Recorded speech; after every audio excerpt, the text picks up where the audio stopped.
Assalamualaikum warahmatullahi wabarakatuh. Perkenalkan, nama saya Siti Musdalifah Fafnidi dengan NIM 20230501002021 dari Prodi Perbankan Syariah, mata kuliah Akuntansi Syariah.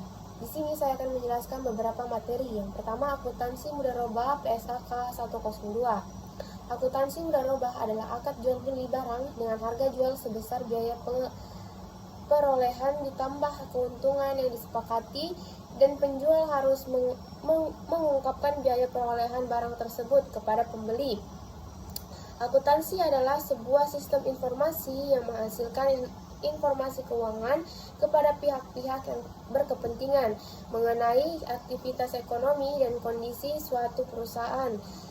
Yang mudharabah adalah transaksi penjualan barang dengan menyatakan harga perolehan dengan keuntungan atau margin yang harga jual disepakati oleh penjual dan pembeli.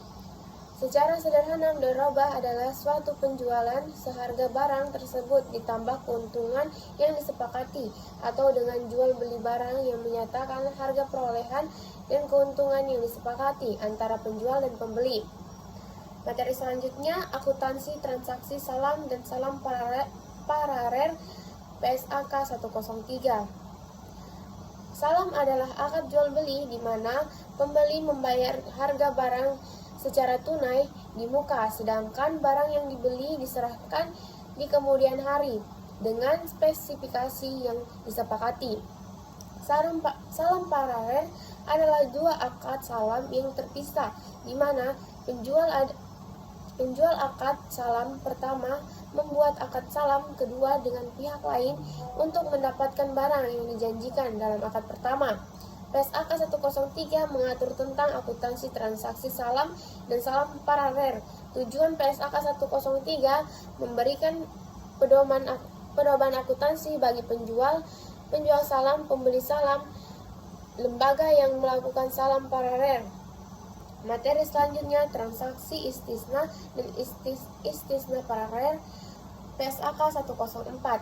Istisna adalah akad jual beli dalam bentuk pemesanan pembuatan barang atau aset, di mana barang tersebut akan dibuat atau diproduksi berdasarkan spesifikasi tertentu yang disepakati antara pemesan atau mustahni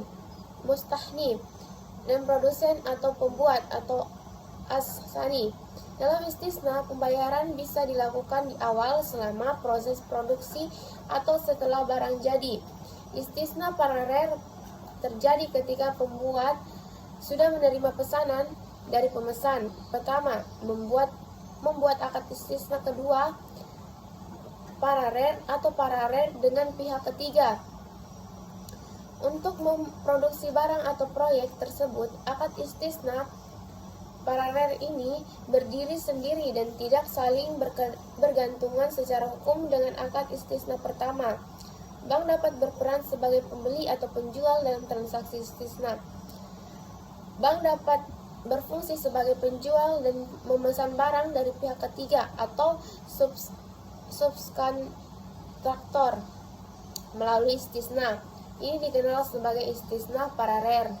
Materi ketiga, akuntansi transaksi ijarah dan ijarah mutahiyah bitamlik atau PSAK 107. Ijarah berasal dari kata al-ajru yang artinya al-iwad dalam bahasa Indonesia untuk ganti rugi dan upah. Secara etimologi, ijarah bermakna menjual manfaat. Menurut fatwa DSN MUI nomor 09 DSN MUI 2000 tentang pembiayaan ijarah. Ijarah adalah alat pemindahan hak guna atau manfaat atas suatu barang atau jasa dalam waktu tertentu melalui pembayaran sewa atau upah, tanpa diikuti dengan pemindahan kepemilikan barang itu sendiri. Oleh karena itu, akad ijarah tidak mengubah kepemilikan, hanya pemindah hak pakai hasil dari pemberi pinjaman kepada peminjam. Materi selanjutnya, transaksi dana zakat, infak dan sedekah. Pengertian zakat secara terminologi berarti kegiatan memberikan harta tertentu yang diwajibkan Allah Subhanahu wa taala dalam jumlah dan perhitungan tertentu untuk diserahkan kepada orang-orang yang berhak. Infak menurut terminologi artinya mengeluarkan harta karena taat, patuh, dan cinta kepada Allah Subhanahu wa taala dan dengan wujud rasa syukur atas nikmat atau rezeki yang telah diberikan Allah Subhanahu wa taala kepada dirinya. Sedangkan sedekah adalah harta atau non-harta yang dikeluarkan oleh seseorang atau badan usaha di luar zakat untuk kemaslahatan umum. Tujuan akuntansi dan ASIS. Yang pertama, menyediakan informasi yang relevan, andai dan transparan atas pengumpulan dan penyaluran dana SIS. Yang kedua, memastikan dana digunakan sesuai amanah syariah.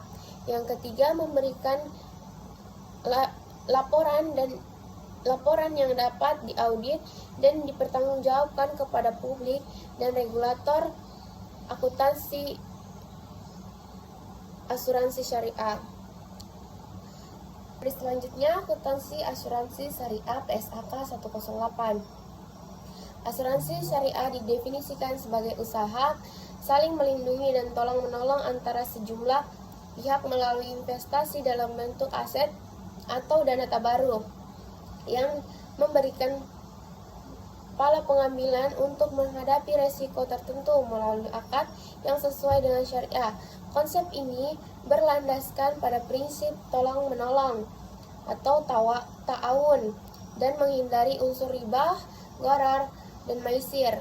Dalam praktiknya, asuransi syariah melibatkan peserta yang menyumbangkan dana tabaru untuk membantu peserta lain yang mengalami musibah. Definisi ini mencerminkan nilai-nilai Islam, menekankan keadilan dan kebersamaan sebagai dijelaskan dalam Al-Quran surah An-Nisa ayat 8. Salam ya anjing. Materi terakhir yaitu sukuk. Istilah kata sukuk sesungguhnya telah dikenal sejak abad pertengahan, di mana umat Islam menggunakan terminologi sukuk dalam konteks perdagangan internasional. Sukuk dipergunakan oleh para pedagang pada masa itu sebagai dokumen yang menunjukkan kewajiban finansial yang timbul dari usaha perdagangan dan aktivitas komersial lainnya. PSAK 10110